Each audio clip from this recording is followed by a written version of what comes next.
صرف زبان سے نہیں ہوتا، زبان سے صرف کہنا ہوتا ہے، اپنی عملی زندگی کو بدل کر صحابہ کرام کے طریقے پر چل کر رسول اللہ صلی اللہ علیہ وسلم کے طریقے پر چل کر اپنے آپ کو بنانا ہوگا۔ وہ قربانیاں تصور بھی نہیں کر سکتے۔ آج ہمارا ایمان اتنا کمزور ہے، اگر خدا نہ کرتا اس قربانی سے 2% بھی قربانی دینی پڑے تو پتہ نہیں کہ ہمارا کیا حال ہوگا۔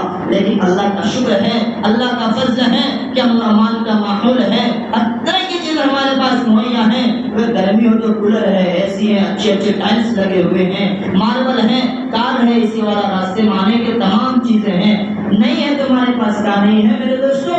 حقیقی معنی میں صحیح ایمان نہیں ہے، دل میں اللہ کا خوف نہیں ہے، رسول اللہ صلی اللہ علیہ وسلم کی محبت نہیں ہے، اور ہمیں یہی بیان کرنا ہے۔ میرے دوستوں، جمعہ کا بیان ہو یا تبلیغی بیان ہو یا جلسہ جلوس کا بیان ہو، یہ مزے کے لیے نہیں کیا جاتا کہ ماشاءاللہ حضرت نے کیا اچھا بیان کیا، مزہ آ گیا، اس لیے نہیں کیا جاتا، کہ عمل کے لیے کیا جاتا ہے کہ ہمارے زندگی کو بدلنے والی کون سی بات ہے، اس بات کو پلے میں اپنے ذہن و دماغ میں بٹھائیں اور اس پر عمل کرنے کی کوشش کریں، اور صحابہ کرام سے عقیدت و محبت رکھیں، تمام صحابہ کرام سے عقیدت و محبت رکھیں، ان سے